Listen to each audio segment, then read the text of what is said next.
शुरुआत में जब 9th से निकले थे तो बोर्ड से कितना हम डरते थे। इस क्लास को ज़रा सीरियसली लेना, ये सब हमको कहते थे। सच बात तो ये है कि उतनी टफ थी नहीं वो क्लास जितना हमें डराया जाता था।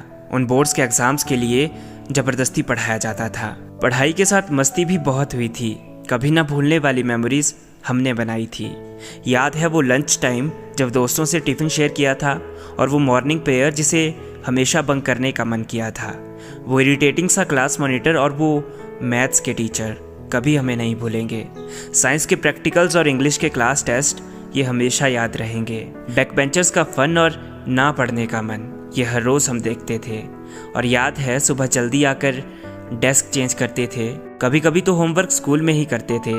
इस 10th क्लास को हम सीरियस ही नहीं लेते थे। वो स्पोर्ट्स का पीरियड याद है कितना एन्जॉयमेंट होता था, और जिस दिन लगती थी एक्स्ट्रा क्लास ये दिल कितना रोता था।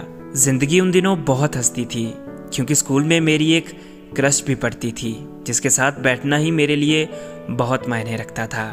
कैसे निकले वो दिन हमें पता ही नहीं चला। समर्स की छुट्टियों में जब होमवर्क इनकम्प्लीट रह गया, मेमोरीज बनाते बनाते वक्त बहुत जल्दी बीत गया, और एक दिन फेयरवेल का भी दिन सामने आ गया। उस दिन हमें रियलाइज़ हुआ कि शायद अब हम बहुत दूर होने वाले हैं। फिर भी हमने काफ़ी एंजॉयमेंट किया और बोर्ड्स के एग्ज़ाम्स आ गए जो इतनी स्ट्रेस के साथ निकले कि भूख प्यास का भी ध्यान नहीं रहता था।